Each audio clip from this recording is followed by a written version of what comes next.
Hi, this is Robert Clickybeard with the Commercial Landscaper Podcast. We're going to take about 30 minutes of your life to deliver some amazing content from accomplished leaders, business owners, to provide you some great Ironman mindsets to help you scale your business, to become a better leader and push yourself out of a comfort zone into something that's going to stretch you. We hope you really enjoy these shows and encourage you to like and share with your friends, your network, family members. Try and get a wider audience and improve our industry.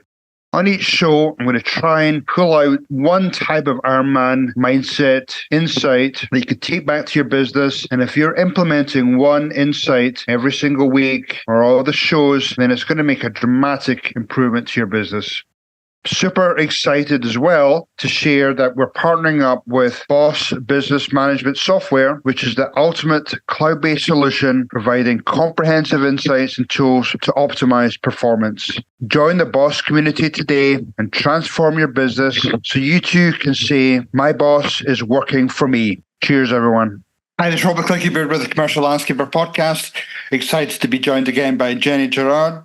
Jenny, good to see you in the show again. So I know last time we talked about mental health, but again, we seem to be adding a ton of listeners every show. So I want to make sure that people again are reminded on who you are, your background. You've obviously been involved in the industry for a while, so I'd love people to hear that from you again. Absolutely. So I've been honored to be in this industry for a little over 15 years now. And I've had the opportunity to work for places like Longwood Gardens and high-end horticulture and production.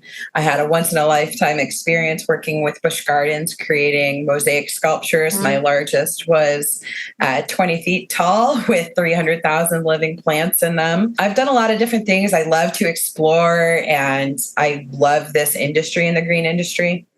And my time with Busch Gardens, I learned I love teaching about nature and horticulture.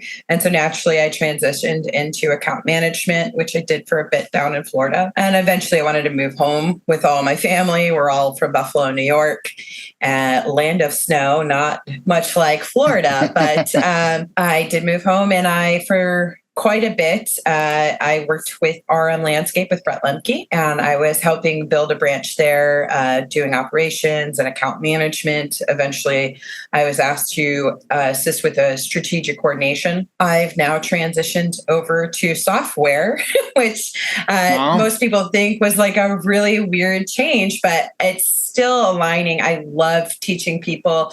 I love helping people, and it aligned with pursuing my MBA. I really love to see that companies grow, become really efficient, and I'm really passionate about seeing the landscape industry and snow industry grow professionally. In my role, I'm an implementation specialist, so I help to bring on those new clients that are just coming on board, and I get to help leverage my experience from the industry to help onboard them and bring in that new software to them to see, which is really the exciting part, see them become more efficient and being able to do all the things that Boss offers. Great extensive experience. And I think we touched on the whole, Busch Gardens and that display. And I think I have so much respect for that. Just the detail involved is tremendous. One of the things you've mentioned a couple of touch words there, being growth, developing people. I know offline we talked about, you definitely have a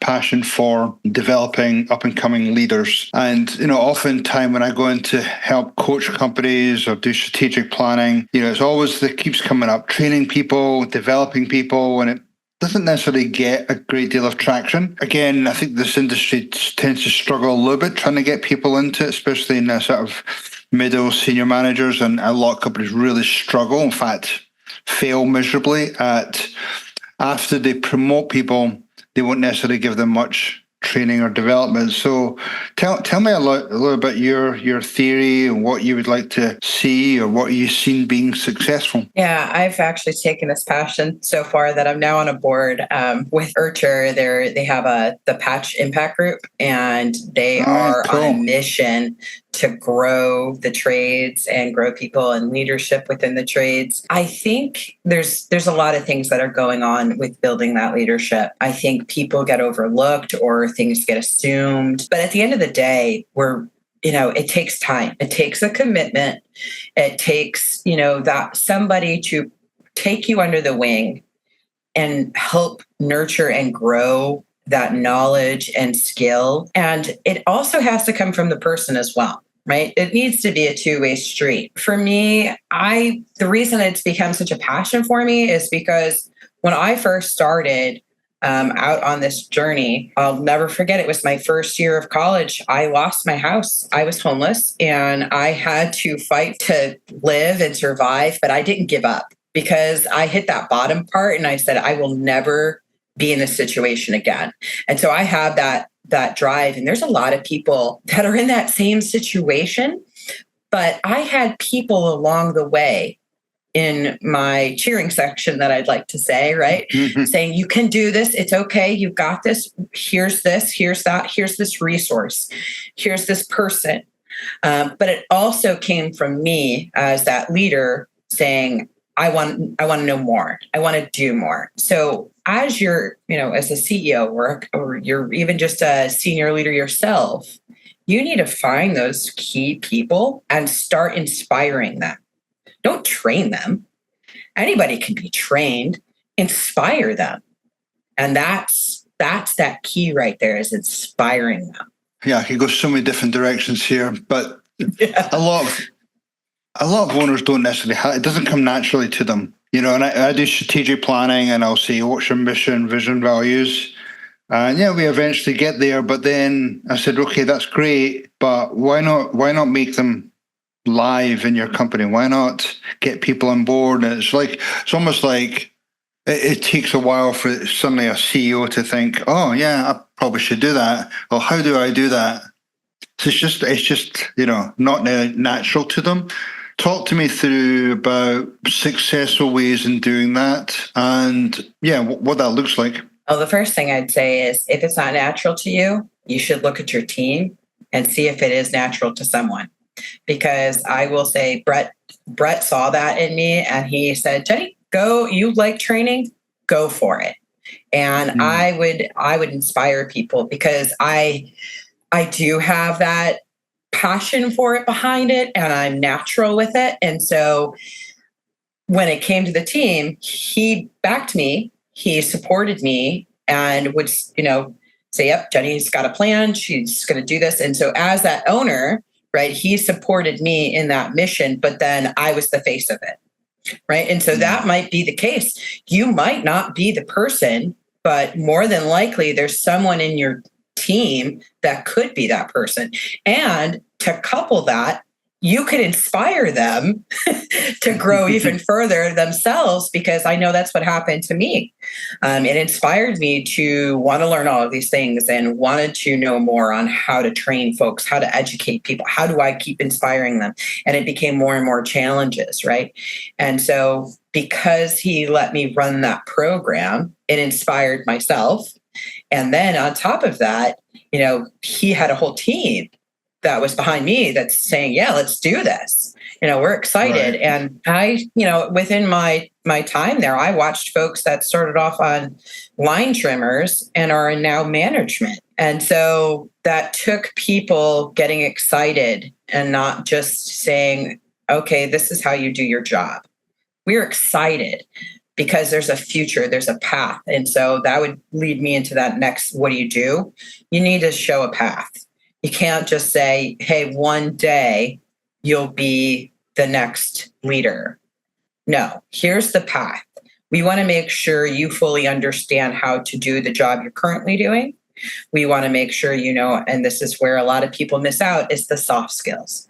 They'll teach the hard skills really well.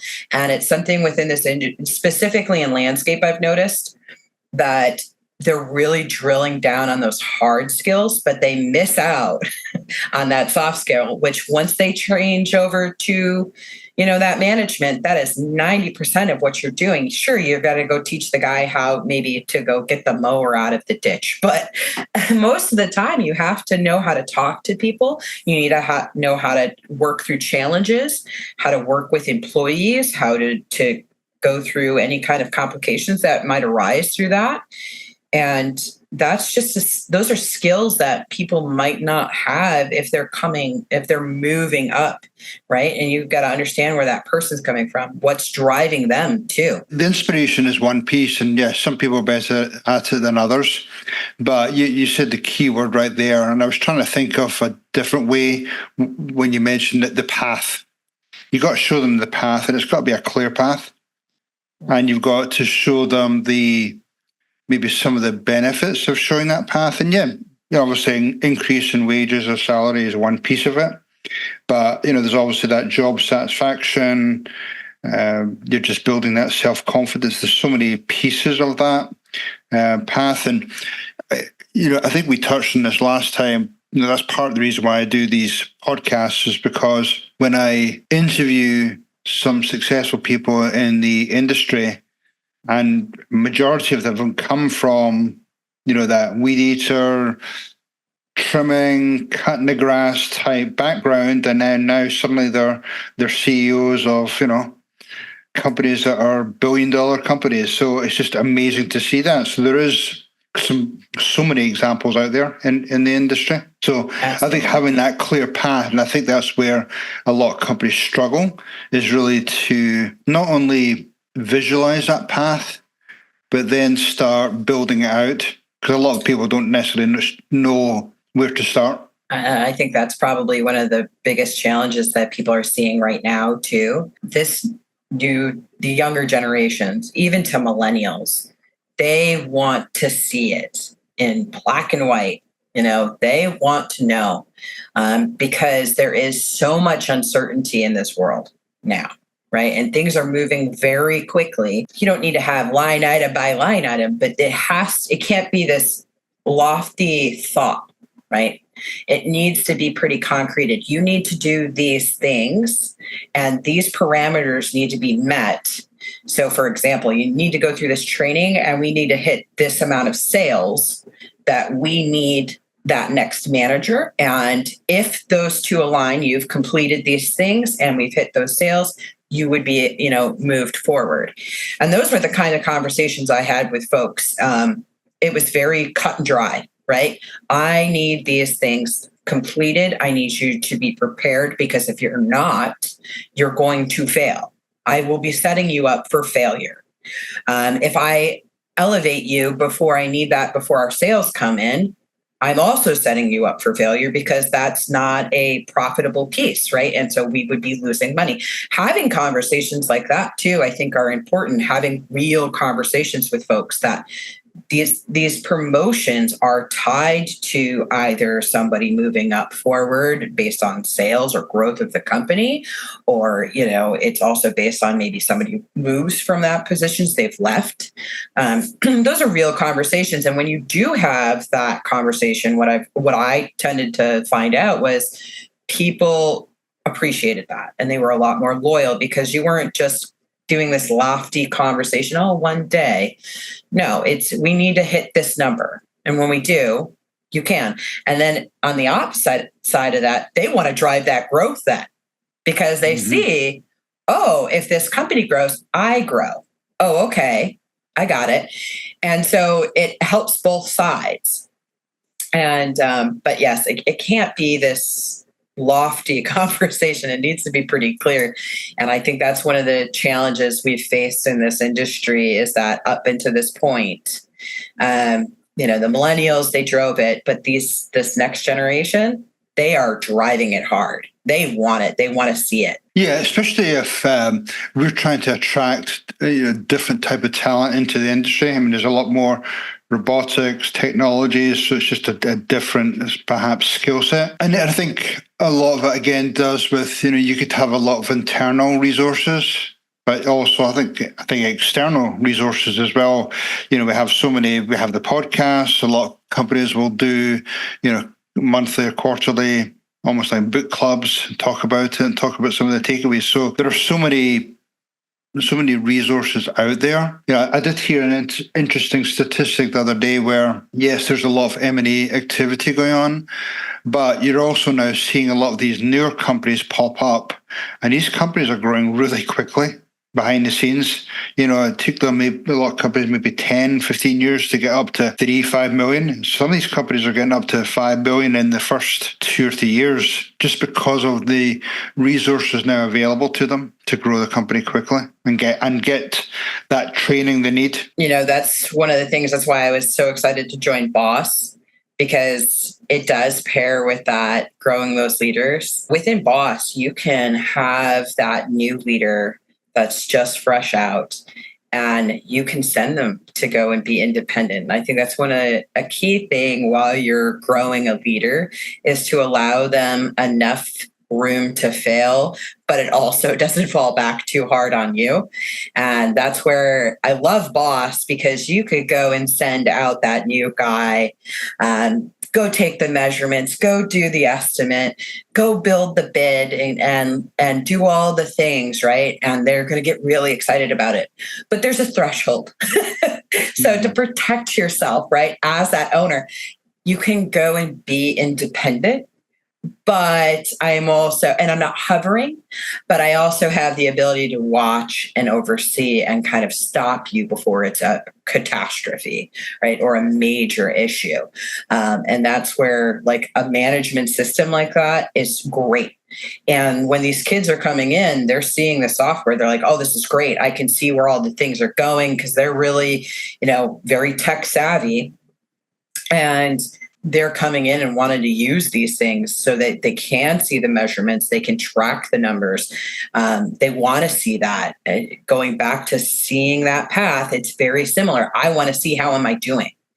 And things like Boss can allow that to happen, and be able to track those measurables and be able to share that to the team. How are you doing? Here's where we're at in sales, in efficiency, all of the things that are tied into that, growing that person and having real conversations about how they're doing and where do you need to improve. Absolutely. And I think that's where some of your probably most crucial conversations happening, especially in those leadership meetings, where whether you have access to processes, maybe like there's a dashboard, an individual dashboard or a company dashboard, you can quickly now tell where you stand and what adjustments need to happen to try and get back off track. If you're behind in sales, if you're behind in gross margin, what do you need to do? And as an individual or as a team, it should be a group discussion, and maybe there's some fighting at the meeting, but healthy conversations. And healthy conversations. I can't think of the book right now, but there was a book I was reading, and it if you're not at least getting a little bit argumentative, then you're not having a real meeting, right? Because if to have a tough conversation, sometimes it's not fun, right? It's not comfortable, and it can get really heated sometimes, not to the point of like fighting, but it's good. There's passion behind that. Then people don't get heated about anything if they're not passionate about it. 100%. And we're actually at Wilson 360. We're going to be coming out with some account management and some leadership development training pretty soon. But one of the biggest elements of the leadership development is emotional intelligence. To be able to have those conversations, those crucial conversations, to be able to deal with those tough environments where you are having those heated discussions, but, ultimately it should be for the benefit of the company, which in turn is the benefit for the employees. So, it takes that sort of mental resilience and be able to control your emotions going through those challenges. That ties back into that previous conversation we had, right? Training that brain, right? That emotional intelligence is huge. And going back to what I was saying, those soft skills, right? And that's part of that soft skill. It is a big portion of it. You, as a leader, have to have those conversations and not avoid them, which I think happen more than often, is that you're not having the heated conversation. In fact, you're doing the opposite. You're ignoring it and you're putting it in a closet thinking it's going to go away, and it doesn't. And it only gets worse, and everybody else can see, the things falling out of your closet, but you're just ignoring it. Right. And so being able to work through those as a leader is huge. And that they might be really tough, the first few conversations you have. But, go back to the point we talked about before, having some type of a coach, a mentor to prepare for those conversations. I'd feel a lot of people could do a better job of going into meetings, going into tough conversations, not being prepared. And if you do some preparation, you maybe even do some role playing, you write down some bullet points, it just becomes a lot more prepared for those. And maybe even anticipate where the meeting or conversation could go sideways, so you can anticipate and prepare for that. I couldn't imagine not. I mean, there was a time I didn't have a mentor, and I can't imagine going back that way. I have several different mentors, and then groups and networks and just peers that I talk with. I couldn't imagine not having that support, because in those crucial moments, especially the really tough conversations that you're trying to avoid, need to happen. And having that mentor or a peer group or, that network of people, having a coach to walk you through how to have that conversation. Not only are you going to learn now for this conversation, but now you're going to know how to approach it the next time and the next time. And like you said, it's going to become easier and easier to have those conversations. All those things remind me of back to my training days with doing my Ironman training, and the early days being dropped, early days having mechanical issues, and it was humbling. But to have a tribe, to have people, to have coaches, you still have your plan. Every day what you're going to do. You're going to go out and run 20 miles, you're going to bike 100, and being prepared for that, but then being able to deal when you did have challenges.